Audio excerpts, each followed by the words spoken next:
और इस संवाद में हम सर्वप्रथम ये समझने की कोशिश करेंगे कि आखिर रोड सेफ्टी वीक क्यों जरूरी है, क्यों ये सप्ताह 52 सप्ताह में नहीं परिवर्तित हो सकता।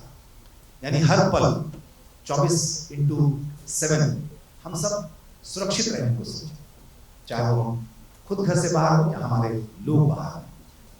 रफ्तार कितनी हो, कैसी हो, कहाँ हमें रुकना है, कहाँ हमें स्वविवेक इस्तेमाल करना है, कहाँ हमें अपने लिए नहीं दूसरों को ध्यान में रखकर चलना है, गाड़ियां चलानी है। हमारे साथ चलने वाले ड्राइवर कितना सुरक्षित महसूस करते हैं अपने आप को, और वो कितना अनुशासित हैं। इन तमाम मुद्दों पर क्या कठिनाइयां हैं, कैसे समाज का लोगों का सपोर्ट हो सकता है, कैसे पुलिस, खासकर ट्रैफिक पुलिस, इसमें मदद कर सकती है, हमारी क्या भूमिका है, समाज क्या सोचता है। इसी विषय को हम सब मिलकर बातचीत करेंगे, किसी निष्कर्ष तक पहुंचने की, समाज को एक नई दिशा देने की और उस पर विचार करने के लिए शायद बात कर पाए, तो ऐसे डायलॉग का अपना एक खास महत्व होगा। सबसे पहले स्वागत करिए अग्रवाल साहब का जोरदार तालियों के साथ, जो हमारे सड़क परिवहन के सचिव हैं बिहार के, संजय अग्रवाल साहब। वो हमें बताएंगे कि आखिर ये क्यों जरूरी है, क्या करना है, और रोड सेफ्टी वीक में हम कैसे अपने आप को और अपने आसपास के लोगों को इस बारे में अनुशासित कर सकते हैं। सबसे पहले मैं इस प्रोग्राम में उपस्थित सभी लोगों का इस्तेमाल करता हूँ।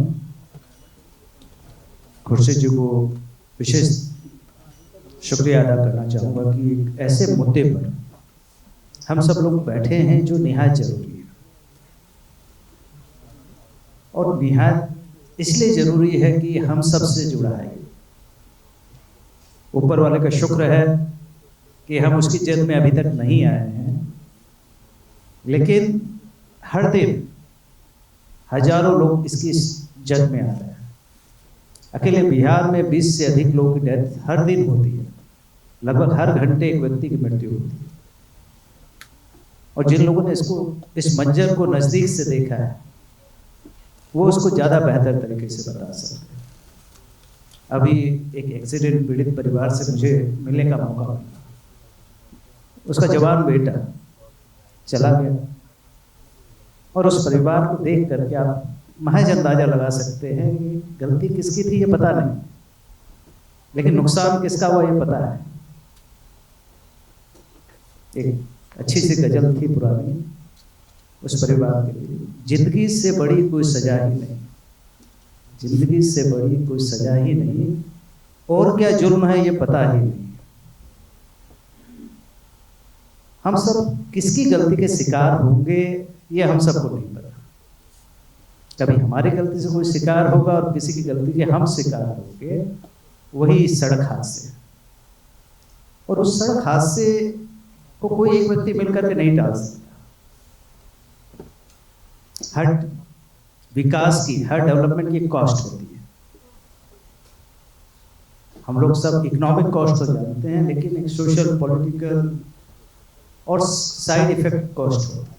तो एक्सीडेंट जिस तेज रफ्तार की जिंदगी में हम सब एंटर कर चुके हैं, और ये दिल मांगे मोड़, 2 लेन से 4 लेन, 4 लेन से 6 लेन, 6 लेन से 8 लेन, फ्लाईओवर से लेकर के सुपर फ्लाईओवर और डबल टेकर फ्लाईओवर, मतलब ये रफ्तार रुकने वाली नहीं है।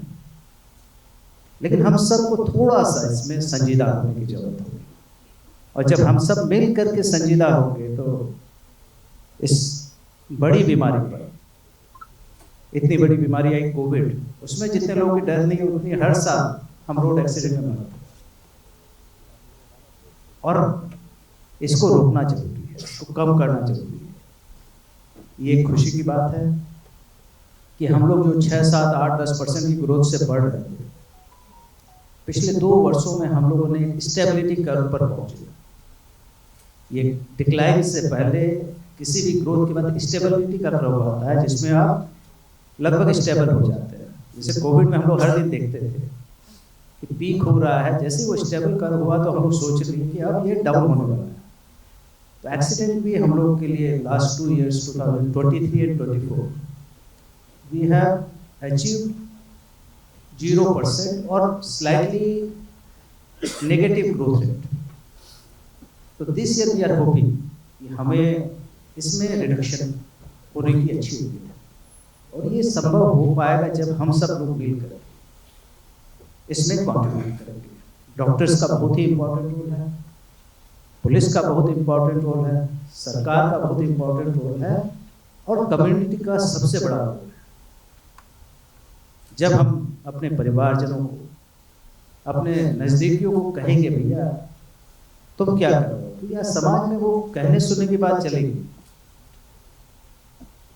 अभी खुर्शीद साहब कह रहे थे कि संवाद खत्म हो गया, विद इन फैमिली संवाद खत्म हो गया, विद इन कम्युनिटी संवाद खत्म हो गया, केवल रील बनाने का कल्चर हो गया।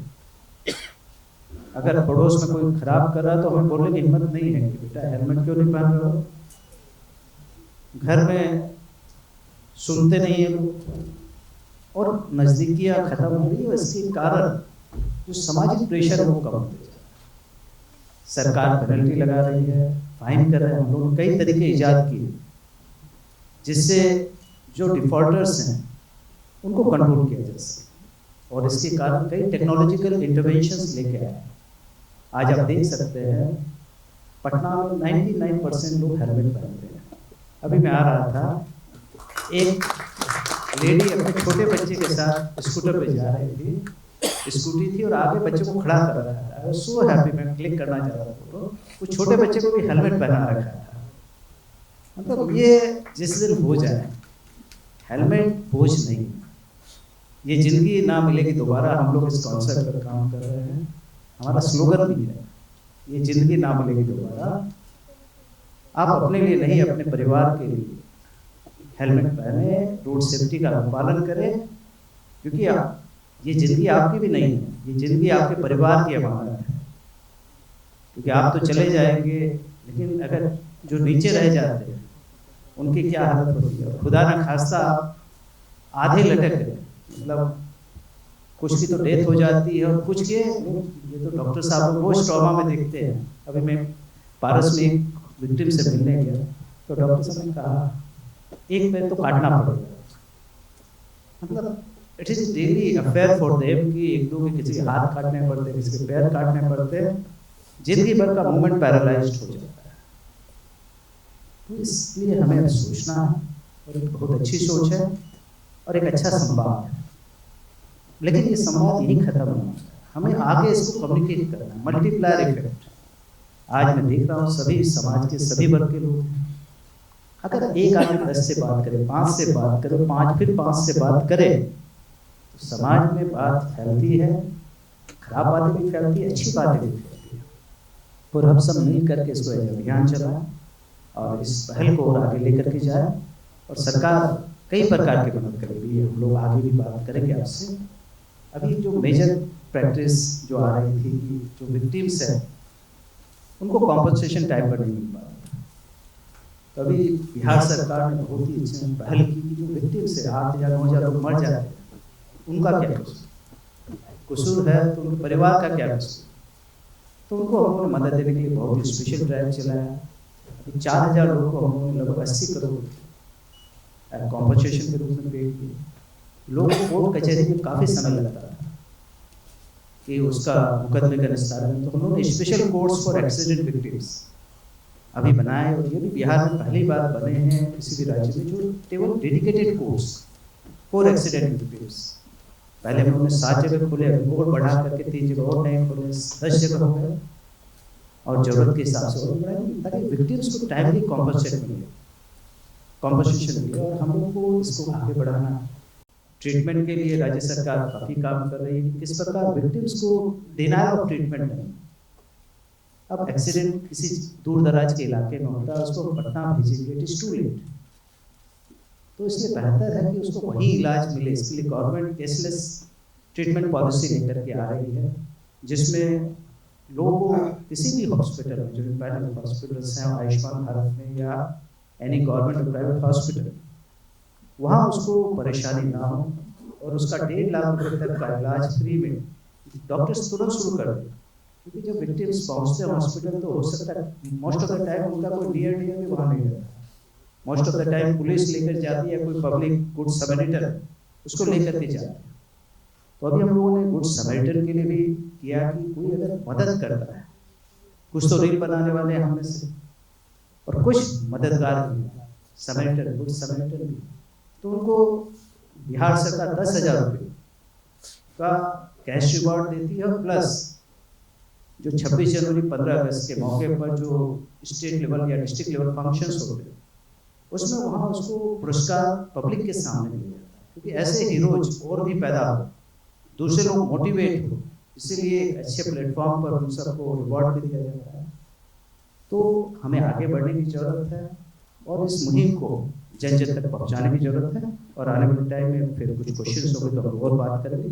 बहुत बहुत शुक्रिया आप सबका। धन्यवाद सर, बहुत अच्छी बात आपने कही।